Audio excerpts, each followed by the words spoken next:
नमस्कार, मैं हूं गीतिका पांडे और आप देख रहे हैं मध्य प्रदेश का number 1 news channel clean news MP.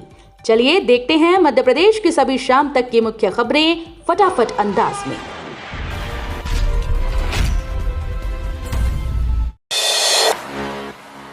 MP में सरकारी कर्मचारी निजी अस्पताल में करा सकेंगे इलाज।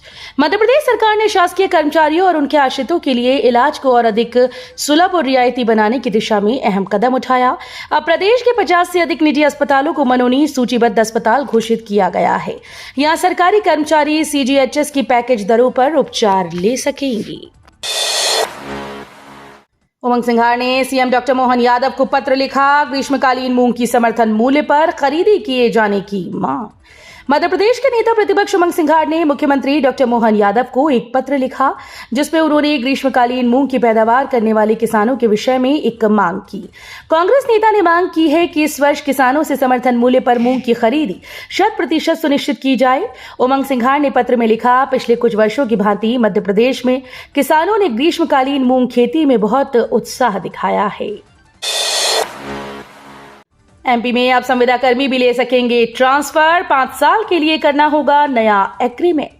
प्रदेश में अब संविदा कर्मचारियों के भी तबादले हो पाएंगे, लेकिन इसके लिए कर्मचारी अधिकारी को अपने वर्तमान पदस्थापना स्थल का एग्रीमेंट खत्म करना होगा। इसके बाद जहां उसे नई पदस्थापना चाहिए, उस स्थान पर नया एग्रीमेंट करना होगा। 30 मई तक होने वाले तबादलों के लिए पंचायत और ग्रामीण विकास विभाग ने संविदा कर्मचारियों के लिए ये तबादला व्यवस्था लागू की है। मध्य प्रदेश के 94,000 विद्यार्थियों को लैपटॉप के लिए मिलेंगे 25-25 हजार रुपए। मध्य प्रदेश में 94,000 विद्यार्थियों को लैपटॉप के लिए 25-25 हजार रुपए की राशि दी जाएगी। इस बार माध्यमिक शिक्षा मंडल की 12वीं की परीक्षा का परिणाम पिछले साल से बेहतर है। इस कारण 75% से अधिक अंक लाने वाले विद्यार्थियों की संख्या करीब 4,000 बढ़ गई। पिछले साल 90,000 विद्यार्थियों को लैपटॉप की राशि दी गई थी। मध्य प्रदेश में सहकारी समितियों के चुनाव टले, मई से शुरू होनी थी प्रक्रिया। प्रदेश में प्राथमिक कृषि साख सहकारी समितियों के चुनाव सरकार ने एक बार फिर से टाल दिए। अब समितियों के पुनर्गठन का हवाला देकर चुनाव आगे बढ़ाए गए। दरअसल सहकारिता मंत्रालय ने प्रत्येक पंचायत स्तर पर एक साख सहकारी समिति गठित करने के लिए कहा है। प्रदेश में परीक्षण करने के बाद लगभग 650 समितियां बनाने का निर्णय हुआ। कल से नौतपा में भी रहेगा प्री मानसून जैसा मौसम। इंदौर में इस बार मई माह अपने मिजाज के विपरीत बना हुआ है। पहले दिन 42 डिग्री तापमान रहने के बाद इससे ज्यादा नहीं रहा। फिर 4 मई को हुई जोरदार बारिश के बाद बीच बीच में लगातार बारिश का दौर चल रहा है। अब 25 मई से नौतपा शुरू हो रहा है। मौसम वैज्ञानिकों के मुताबिक इसमें भी तापमान औसत से कम रहेगा और बीच बीच में बारिश का दौर रहेगा।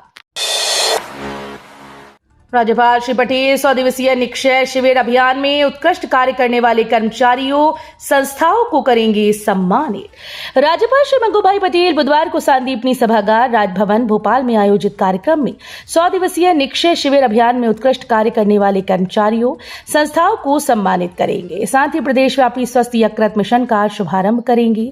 मुख्यमंत्री डॉक्टर मोहन यादव, उप मुख्यमंत्री श्री राजेंद्र शुक्ल और पद्म भूषण डॉक्टर शिव कुमार सरी, निदेशक institute of liver and biliary sciences, नई दिल्ली भी कार्यक्रम में विशेष अतिथि के रूप में उपस्थित होंगे। सीएम मोहन नीति आयोग की बैठक में शामिल हुए। विकसित भारत 2047 के लिए राज्यों की भूमिका पर फोकस। प्रधानमंत्री नरेंद्र मोदी की अध्यक्षता में आज दिल्ली में हो रही नीति आयोग की 10वीं गवर्निंग काउंसिल की बैठक में मुख्यमंत्री डॉक्टर मोहन यादव शामिल हो रहे हैं। बैठक में सभी राज्यों और केंद्र शासित प्रदेशों के मुख्यमंत्री और उपराज्यपाल, केंद्रीय मंत्री और नीति आयोग के उपाध्यक्ष, सदस्य और सीईओ शामिल हैं। कांग्रेस ने लगाए विजय शाह की गुमशुदगी के पोस्टर, ढूंढकर लाने वाले के लिए 11,000 रुपए के इनाम की घोषणा। कर्नल सोफिया कुरैशी पर अमर्यादित टिप्पणी कर कांग्रेस सहित जनता के निशाने पर आए मध्य प्रदेश कैबिनेट मंत्री विजय शाह की लिखित माफी के बाद भी लोगों का गुस्सा कम नहीं हो रहा। कांग्रेस ने मंत्री की बर्खास्तगी और मंत्री पद से इस्तीफे के लिए अभियान छेड़ रखा है। अब कांग्रेस ने मंत्री की गुमशुदगी के पोस्टर भी लगा दिए हैं और ढूंढकर लाने वाले को 11,000 रुपए का इनाम देने की घोषणा की है। पीएचई में थोकबंद तबादले, राज्य शासन ने जारी किए पदस्थापना आदेश।